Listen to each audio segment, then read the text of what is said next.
Alright, so I made some decals, did some decaling in the usual way. You guys have seen me do that many times. Turned out very nice. Looks pretty good.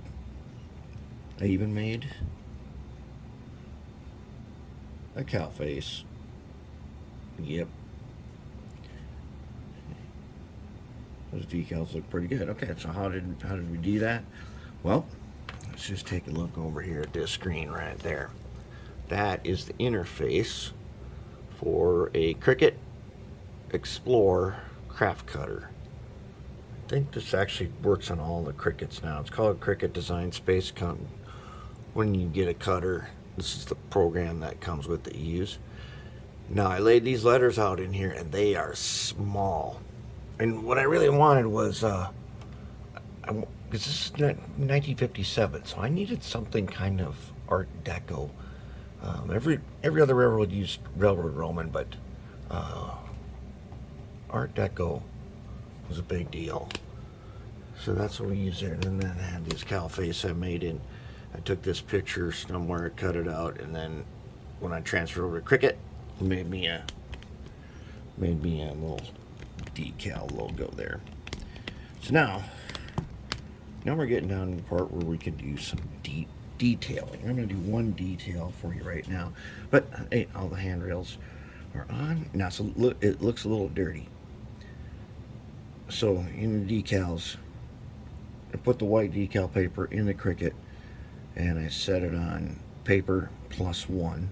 It's halfway between paper and vinyl, and then the Cricut cuts out these letters and did a very good job on this font for small letters as we cut out. In fact, I even got the dot that goes in the middle of that. Oh, pretty nice.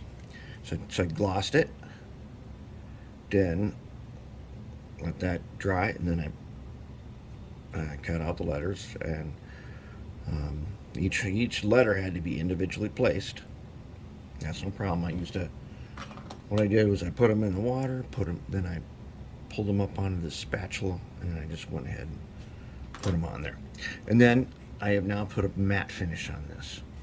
It's not really that flat looking, but I've got some really flat matte finish we'll probably put later. What we need now, I want a little spill of some green stuff there. So actually, I'm going to go ahead and take this shell off now. I don't want to do this too many times because it will scratch the handrails, could scratch the paint. And then we got to do a little bit of panel lining in here in some of these grills and things. There we go. Okay. And then on the inside here, of course, we got to use our special secret stuff. We'll have to get to that later. Right now, I just want to show you. Now, somewhere back here, if you were to walk around backside, and somewhere in these doors is I think that's where you can check the coolant level. But maybe back in the 50s, maybe they just use water. Maybe they use any old thing, but who knows? Maybe they use toxic waste. Maybe.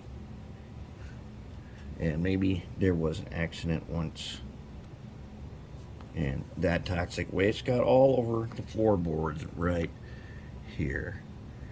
So let's give them a little Tesseract glow there. And we're going to actually add some of the special secret stuff to make this stuff actually glow. Here. Little spill running out from in there. And I like this Tesseract glow because it does kind of glow, and it will kind of stay like that. And then we might do a little bit of panel line in there, but yeah, that's kind of a neat little effect. Okay.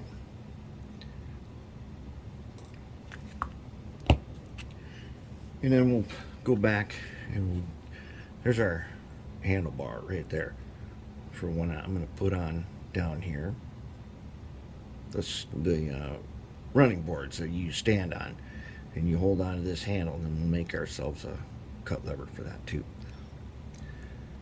But for the most part, it's all roughed in, and our handrails did turn out nice if we can get the camera to focus on them. Not bad. Now I was going to use some panel liner, but I thought, you know what? I've got a whole thing of liquid talent that I have not used. So we used a bunch of liquid talent here and there. Okay, then later we'll get some good matte finish. But I'm gonna touch up these handrails again. Now that they've been sealed twice, they can get touched up a little bit. Otherwise, looking good. This thing is starting to turn out to be. Remember, this is an AHM RS11 or a Lifelike or a Model Power or something like that. This is what no serious modeler would ever be seen with one of these, right? I'm gonna say it looks pretty good. Looks pretty good for something no serious modeler would ever want. We'll see. Now we're gonna get to do some wiring and stuff.